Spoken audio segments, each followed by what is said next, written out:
Let's just go ahead and get started. John, thanks for joining us. John, he is someone I've been listening to for a while now. I'm listening to his podcast. His podcasts are really cool because they're really short and sweet, and you can take a lot from them, like a quick, 10 minutes or a 15-minute drive to my job. I'll listen to it and just take little nuggets here and there. He founded Online Jobs, which is where I hired my VA. So I'm really excited to have him on. John, thanks for joining us. Yeah, thanks for having me. Sorry, I'm sick and my voice is a disaster and my energy is not super high. Yeah. Let's start from the beginning. How did you find onlinejobs.ph? So when I first hired someone in the Philippines in 2005, the only option was to hire through an agency.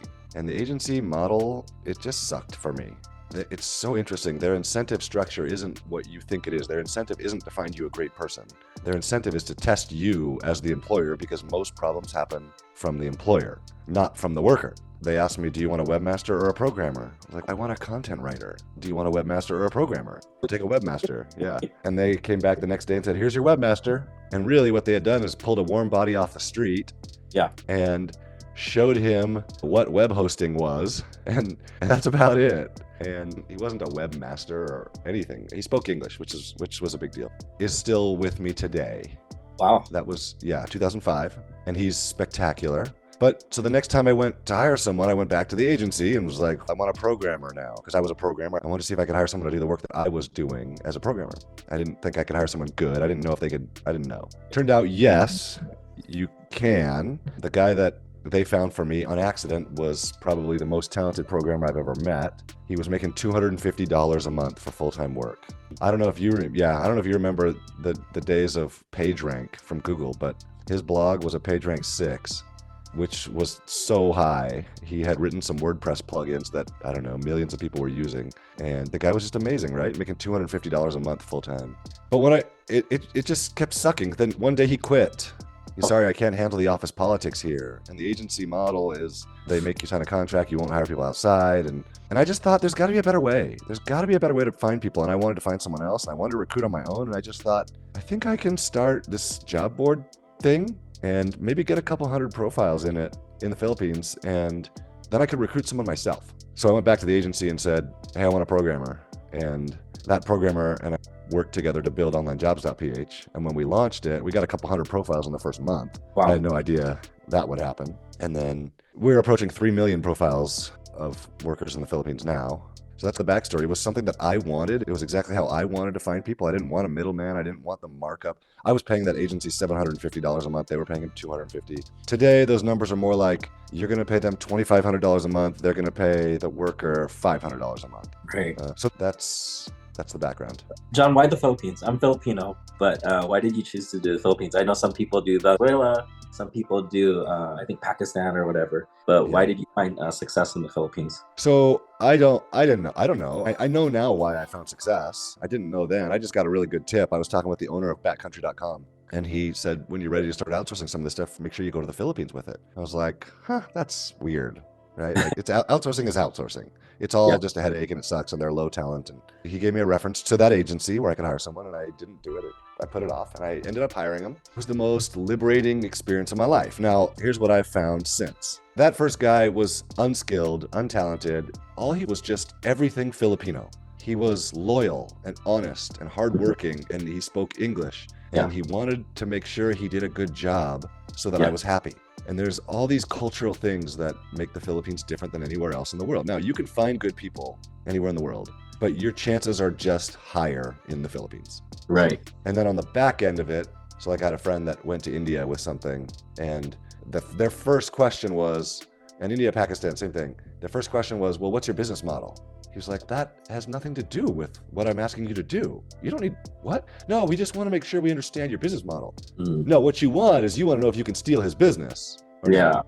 Right. And that's different than the Philippines, where generally they're not entrepreneurial. They don't want to steal your business. They want a full-time job, or they want a job that they can support their family and do a good job. So it really is different and amazing. And there's a reason that we've had hundreds of thousands of customers, of employers come to onlinejobs.ph and they just keep coming back over and over again because Your chances of finding someone great in the Philippines are just higher. Yeah, I've heard you talk about that on your podcast, saying that you go somewhere in another country and they're trying to steal your business model or something like that. And in the Philippines, they're really loyal to you and they want to do a good job for you. And that's what I found with my success. Both of my VAs are Filipino. They can easily do their own thing and learn everything that I'm doing, but they're just happy to be working. So it's been very successful to me. And a couple of other things that you talk about, the language barrier. Sometimes you go in different areas of the country and it's really difficult, especially if we're doing short-term rentals. And if you have your virtual assistant speaking to your guests, sometimes the language barrier is going to be a little too difficult. Yeah, so in the Philippines, English is a primary language, government mandated primary language. And Yeah. so I'll give you an example. I had no idea. We went to the Philippines in 2010. It's the only time I've ever been there. I took my wife and my 3 kids, and we went to a tourist island, Boracay, and sat on the beach for 5 weeks. And on the way in, we stayed over in Manila, and I was in the hotel lobby, and there's an argument going on. And I look over, and there's the desk clerk and a guest, both of them Filipino, arguing with each other in English. And then you walk down the street and the street signs are in English. Like the concrete in the sidewalk is stamped in English. Manhole covers are in English. Billboards are in English. It's everywhere, and it's American English. And that's a big deal for a small business owner, that you'll never have a communication issue with someone in the Philippines. Yeah, and they understand slang sometimes too, because they Yeah. watch our American movies and everything. So Yeah, that's been yeah. really cool. Okay, so let's have any tips for us as short-term rental hosts on how to find the right virtual assistant. And I know there's, you could create a free profile on onlinejobs.ph, but there's so many people that are there, and there's a lot of hospitable people in the Philippines. But what recommendations would you have for us to try to find the right person? All right, so I have a bunch of stuff. Number one, what are they doing for you? That's my first question. What are they doing? What are they going to do? No, I'm asking you. What are they going to do for you? What do they do for you? So for me, there's a lot of back stuff with bookkeeping, managing, and looking at different tech to make sure the tech is working. They'll also look at my cleaners, like scheduling my cleaners and handyman, landscapers, stuff like that. To whether it's pest control, they'll message them in certain times. But the biggest thing that a lot of hosts are looking for, because the biggest strain on the short-term rental investor is guest communication. That's the biggest strain that people have. Okay, so now that I understand, my first piece of advice is to find someone to do something you are already doing, which you're already doing all those things, right? So Yeah. Here's what happens. What people come into this and they're like, oh, no, I'm good at what I do. I want someone to build my website for me. And that's fine, but if you don't know how to build a website, building a website is hard. And it's not just hire someone and they'll do it for you. That's not how it works. I know that's like a pipe dream for a lot of people. No, I just want to turn it over to someone else. That's fine, but you can go pay someone $100,000 if you want to just turn it over to someone. What I have found is if you will hire someone to do something that you know how to do, so you're looking for someone to do booking management, appointments, guest communication, calendaring, bookkeeping, right? You do these things, you know how to do them, you know what you're looking for in a person. And that's a big deal versus not knowing what you're looking for in a webmaster, right? Which isn't even a position. That's not even a thing anymore. But people still look for webmaster, right? And that just makes your job post easy. It makes asking questions and interviewing easy. It makes giving them instructions easy. It makes the first outcome easy because you know what it looks like. That's my first thing. How do you find someone great? You hire someone to do something you know how to do. Next, so in order to do that, if it was me, I would go to onlinejobs.ph and I would search for short-term rental. That's the first thing I'd do. I would go and search short-term rental and see what happens, see what kind of experience you can find, because you can find a lot of people on there with experience in short-term rentals. Right. So like they already understand guest communication. They already understand the bookkeeping they understand Airbnb. They understand VRBO, right? So then from there, you're going to post a job. And I have 2 recommendations when you post your job. Number 1, require them to put in a subject line that shows you that they read your job post. I would make mine, like somewhere in the job post, I would say, make the subject of your application short-term rental manager - your name here. Because that will eliminate every person that is just mass applying on online jobs, which is a problem. Okay, so that's number 1. Number 2, what I have started doing recently, and this has been so effective. A few months ago, we implemented apply points where people get this finite quantity of the ability to apply to jobs. They get 10 apply points per day, and they can use them however they want. They can use 1 apply point when they apply to a job, or they can use 10, or they can save them up across multiple days and use 45. Yeah.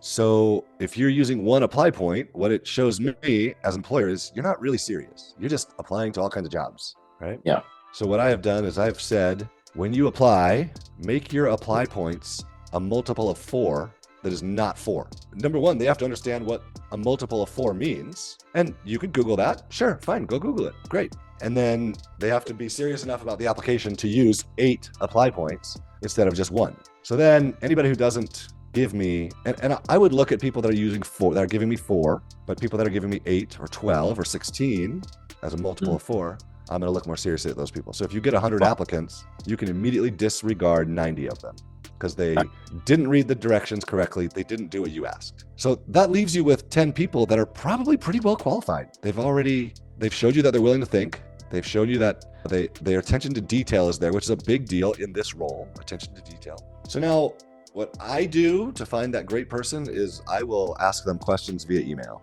I ask a lot of questions.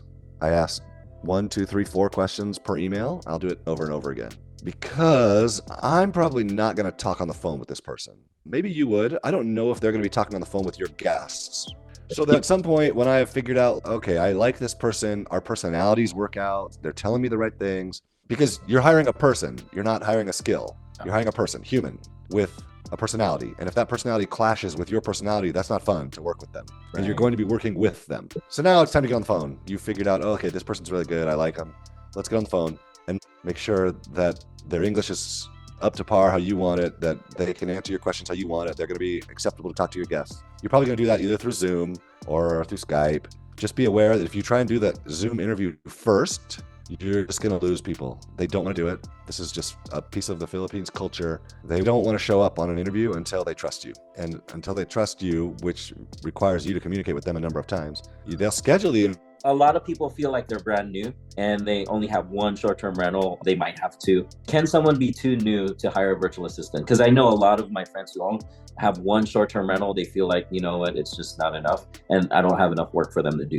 Yeah, so you can be too new for sure. What I always say to people is when you have something in your business that you feel like you could teach someone else to do, you're ready. Because here's what it does. When you're doing all this work, you're doing guest communication, you're doing the bookkeeping, you're doing all this stuff, and you're taking up your time. And that time would be better spent getting another rental, getting another client, right?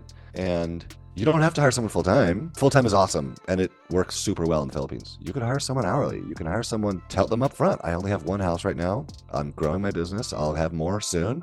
So there's not that much work right now. Chances are they're probably already working for someone else, helping manage their short-term rentals. If you're searching for short-term rentals and you're finding someone who's skilled, they're probably already doing it for someone else. And you can ask, I always ask, what other jobs do you have right now? So that I know when I go into it, okay, you already have another job, or you already have 3 other clients. Okay, that's a little bit too much for me. I'm not interested. So yeah, you can hire someone to manage one place. And yep, it's going to take some money. It's not that much money. You're probably paying $5 an hour. Yeah. So $5 an hour is probably typical. Like our first VA, we hired her at $3.50 an hour. And just some context, I actually still split that virtual assistant with another host because both of us felt the same exact way. We knew we had to hire a virtual assistant.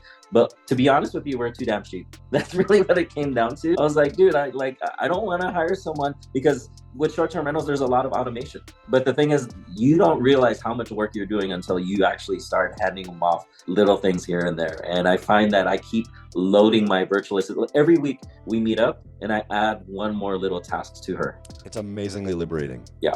To have someone that you can do that with is so liberating. I wanted to ask you too, let's talk about, because I always say that hiring a virtual assistant is very liberating, but we can give you the world's greatest virtual assistant. And if you don't know how to direct them, they're going to absolutely fail. What say you on this? Because I do have standard operating procedures where we use Asana. Do you have any other tips with creating SOPs on how to make sure that we're managing them correctly? Yeah, so I suck at creating SOPs and I hate creating SOPs and I just don't do it. If you can do it, it's super, super awesome. This is one of the things that stops people from hiring a VA in the first place because they're like, oh, then I have to create these SOPs and that's so hard. I don't know how, right? It's hard. Here's what I do. So I just did this today. I hired someone to do SEO for us. I'm building an SEO team right now just to do SEO for onlinejobs.ph. And when I hired her, I said, there's more instructions coming.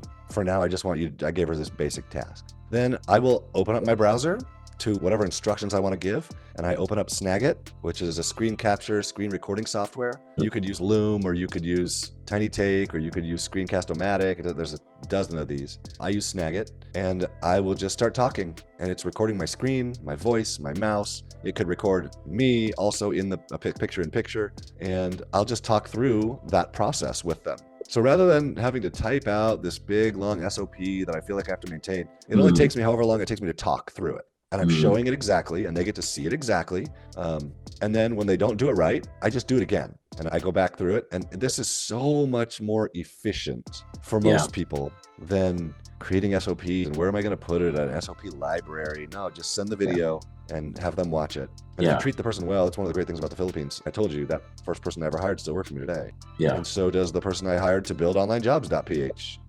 I hired him in 2007, and he still works for me today. And so does people I hired in 2009, 2010, right? Yeah. If you treat them well, they don't want to quit. They don't want to jump ship. I think that's probably my biggest mistake, because you're right. Like, creating the SOPs is a pain in the ass. And then, like, for example, my wife, she will not create a SOP because this only takes me 2 minutes to do the task. Why am I going to spend an hour to create a SOP? No, that's so messed up. So I have this neighbor who runs an eBay business selling shoes. He goes to TJ Maxx and Ross and he buys shoes. He has 10,000 pairs of shoes in his basement, and he does the listing on every single one of them. Him or his wife does the listing. And I'm like, dude, get someone else to do that for you. This is so dumb. No, it only takes me 33 seconds each.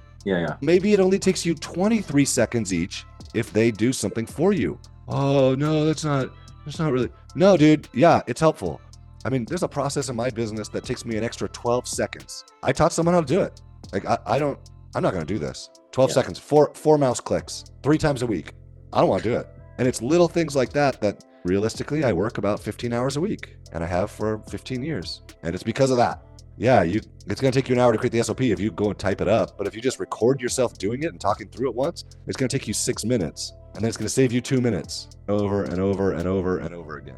Right. Yeah. That's probably what I need to have my wife do. Just hit record on it and Snagit. That's a really good tip right there. Download Snagit and put it on her computer.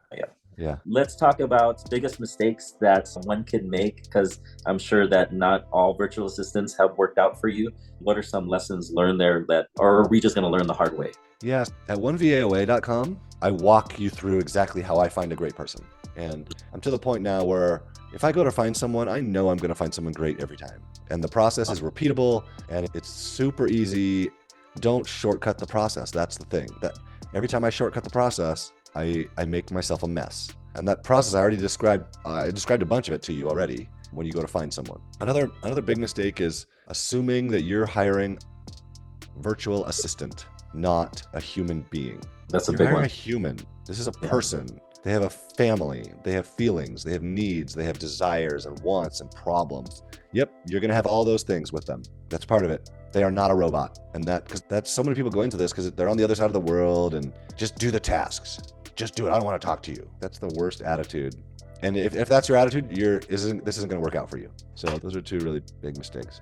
How often should we be meeting up with them? Yeah, so I never meet up with my people. Ever. Never, ever. I mean, I could count on one hand the number of times I've done phone calls since 2005. Wow. But I do communicate with them every day, basically. And this is really important with the Philippines, and this will go a long ways towards solving a lot of your problems. Filipinos, they want to feel valued. Feeling valued is more important than the money you're paying them. So if you're a jerk and you just think you can pay them more money and get better results, it's not going to work. They want to feel valued, which is true of almost all people, right? Yeah. Just general good management practice. Communicating with them daily is what I recommend. I require my people to send me a daily report every day. I want to know, what did you work on today? What problems did you run into? And what can I help you with? I always get answer to number 1. What did you work on today? I rarely get answers to number 2. What problems did you run into? But I do get it more and more. Like, the longer someone works for me, the more often they'll tell me. And then very rarely do I get, how can I help you? Just because they're shy, generally, it takes some time before they trust you. And so let me talk about that really quickly. We often go into this thinking, I don't know if I can trust this person. That's so common. I don't know if I can trust to bring this person into my business. Yeah, they have the same feeling, only their feeling is stronger than yours. They don't know if they can trust you. So if you want this to work out, you have to do things to gain their trust. And that communication with them daily is one of those things that will really, and it doesn't have to be daily, but providing feedback, giving instructions, training is a big deal. In the Philippines, they like the government acronym for it, OJT, on the job training. They expect it, it's part of the culture. So if you feel like you're gonna hire them and not give them anything, just tell them, go do this. It's probably not gonna work out. You gotta give some training. And they want that. A lot of it is just to show that you care about their success. You care about them as a person, that you care that they're gonna succeed in your company. So that's how I do it. Let's talk a little bit about onlinejobs.ph, because like I said, I think it's the standard out there. And what a lot of other companies will actually use onlinejobs.ph, right? And hire virtual assistants from there and when you're using their service. For those that haven't signed up yet, is it just as easy as like logging on to and creating an account? Yeah. We try to make it as easy as possible, right? Yeah. And so it's what, $10 a month, right? But you have a free trial, right? No and no. Okay. No free trial. And the reason there's no free trial is because we found that a free trial creates a disaster. It makes the whole thing worse for everybody involved. What you get then is employers using the free trial to scam workers. And when workers are getting scammed, workers turn into scammers. And so the free trial was an absolute disaster. When we required every employer, if you want to contact people, you have to pay. It's $70. It's a monthly subscription, but you can consider it a recruiting fee. You cancel it when you're done recruiting. And so you pay, then you get access to the database of 3 million workers. You post your job. You can post your job for free ahead of time. You get applications for free ahead of time, just so you make sure, are there actually people that can do good work?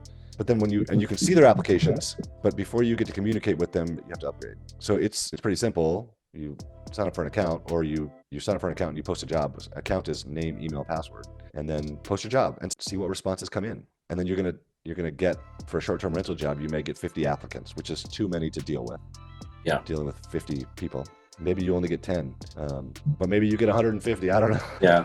And you're going to go through the process that I described earlier. Yeah. So it's really simple. Yeah. And I do like your thing where you have them read through it to write that specific amount, just to say that to show that they know, because you are going to get a lot of applicants. Let's open it up to the people that are here. Carrie, Raj, or now, did you have any questions for John? Yeah, this is Raj. Hi, John. Thanks for sharing your knowledge with us. I actually have 3. I'm getting my 3rd short-term rental, and I've been putting off getting a virtual assistant until I think my 3rd one now. Just curious, where should I start? Like, how do I find the right applicants? I could create a job listing, but the whole filtering and finding the right VA to help me, what's like the right standard SOP for that? So we covered that before you got on today.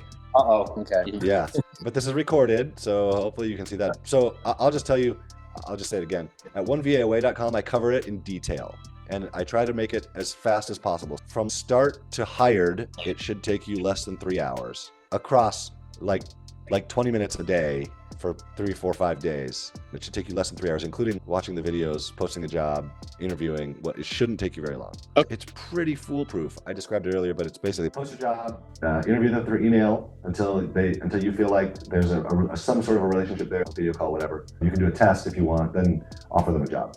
Don't shortcut the email step. Okay, yeah, I went to your website and I'm seeing that hire a great VA link, so I'm assuming that's what you're talking about.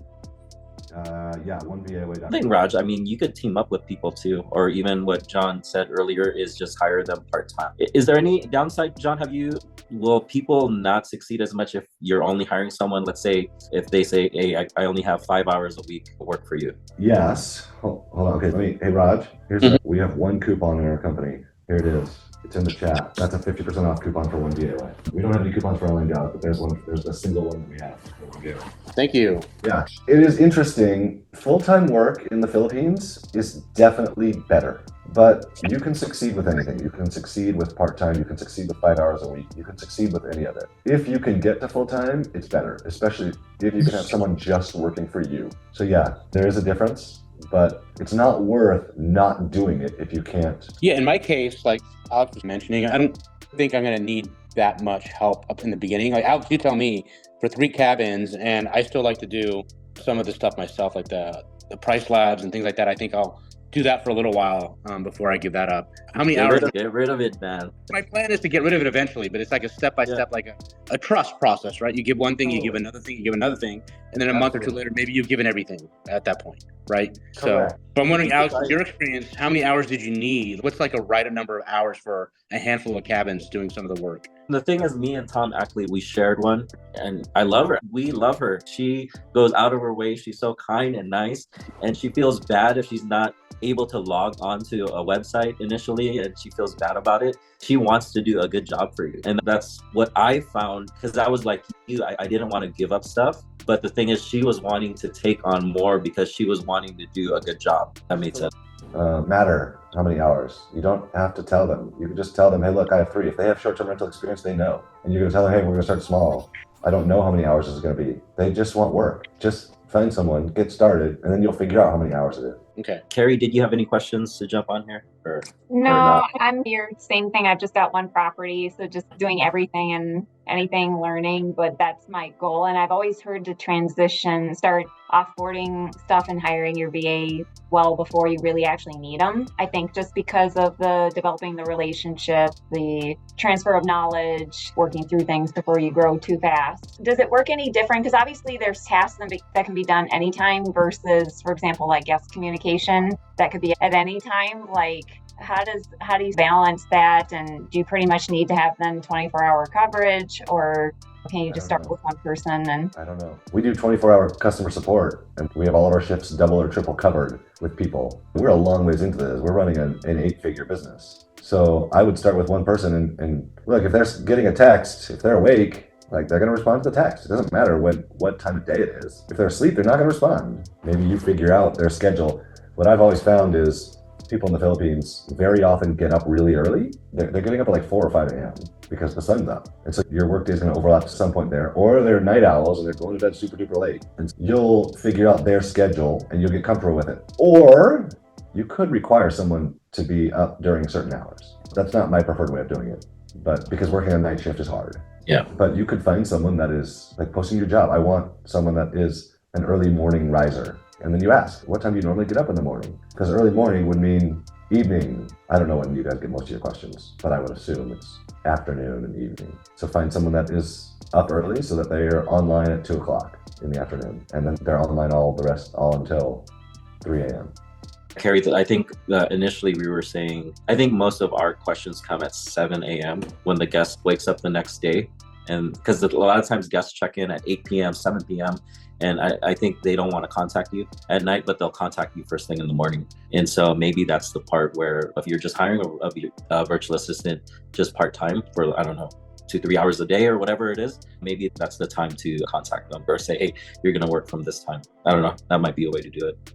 okay. So the Philippines is 12, 13, 14, 15 hours ahead, depending on our daylight savings and what time zone you're in, right? So it's 12 hours ahead, you just flip AM and PM, right? It's 7 a.m., well, it's 7 p.m. for them. They're still up at 7 p.m. So if they're getting a text or an email, like you can certainly say, just check your email before you go to bed. It's not hard. Or 15 hours, you flip the AM, PM and add 3. So if it's 7 a.m., it's 10 a.m. or 10 p.m. for them.